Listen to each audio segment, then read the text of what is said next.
Welcome back to Politicking. I'm talking with Dinesh D'Souza, best-selling author, documentary maker, and his new book is The Big Lie, Exposing the Nazi Roots of the American Left. We just left on the last statements you made was about Trump's nationalism. One of the big concepts of Nazism was nationalism. Deutschland über alles. Germany is better than other countries. Aryan is better. That's the opposite of the left in America. Well, it is true that nationalism was one of the features, as you say, of Nazism and of fascism generally. But just remember that nationalism is much broader than that. I come from India. Gandhi was a nationalist. Nelson Mandela was a ferocious nationalist who was very attached to South Africa. Fidel Castro was a nationalist. Che Guevara was most of the anti-colonial leaders were nationalists. Stalin was a nationalist who celebrated what he called Mother Russia. So if nationalism equals fascism, all these people would be fascists, which they clearly weren't. So you can be a nationalist on the left and a nationalist on the right.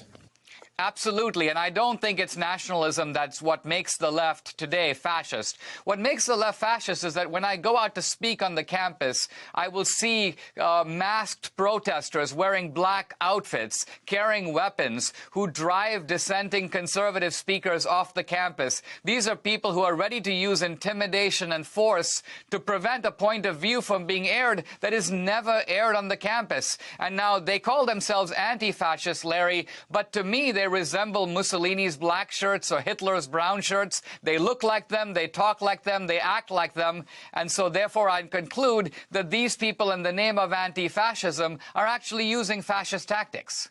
But they don't win out. We have a vibrant left and a vibrant right in America, and you're not going to call Chuck Schumer a fascist. No, but I think that the ideology and the economic policy of fascism has always been on the left. Let's remember that Hitler was a National Socialist. He changed the name of the German Workers' Party to the National Socialist German Workers' Party. Mussolini was a Marxist and a lifelong socialist. So this whole concept that fascism somehow comes from the right is very misleading. Fascism is the ideology of the centralized state. You're saying Mussolini was a left-winger? I'm saying not only was Mussolini a left-winger, but Mussolini considered himself a left-winger. Even the people who criticized Mussolini called him a left-winger. When Mussolini did his march on Rome in 1922, Lenin sent him a letter, a telegram of congratulations. Why? Because Lenin understood that Mussolini was a fellow revolutionary of the left. But wasn't Hitler and Mussolini violent opponents of communism? Yes, they were, but let's remember that sometimes ideologies that are quite similar get into very bitter fights. Remember, Larry, the Catholics and the Protestants fought bitterly, even though they are both within the house of Christendom. The Shia and the Sunni will go and fight bitter battles, even though they're both within the house of Islam. So sometimes you can be on the same side of the aisle, but fight over power or minor doctrinal differences. Nevertheless, the fact that Nazism and fascism and socialism went to war does not mean that they don't have a lot in common. Where do you think it's all going, Dinesh?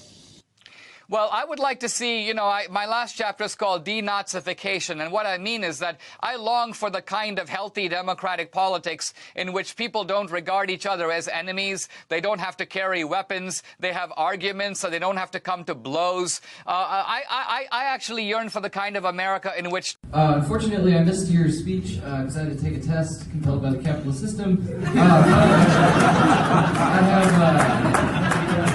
I have heard some of your previous comments about Marx and Marxism, and as somebody who's read a little bit of Marx, I find them to be misinformed, or if we're not being politically correct here, pretty ignorant, especially about the prediction that the capitalist system will destroy itself automatically, and your comments about state ownership being the goal. So, I was wondering two things. One, which of Marx's writings, which of the stuff that he wrote specifically, have you read and use that to base your analysis of Marxism off of?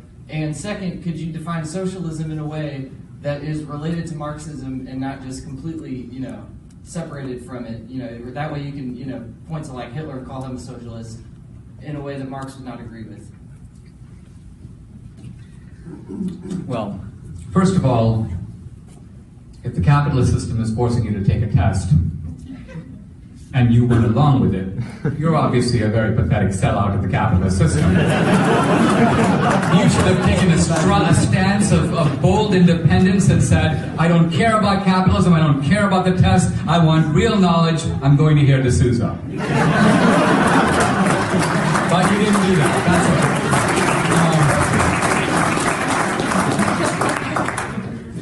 Look, Marx envisioned a socialism that would occur in two phases. The first would be the dictatorship of the proletariat, and then pure communism, in which the state itself would wither away. There'd be no state at all. That was Marxist doctrine. Where do you get that from?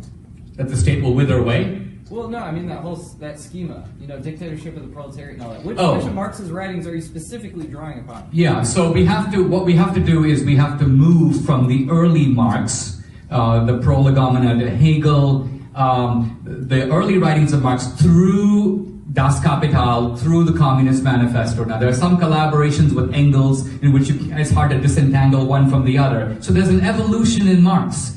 But I'm saying that early Marx was a little bit more liberal, which is to say more compatible with liberal democracy than later Marx. As Marx became radicalized over time, his doctrine of communism solidified.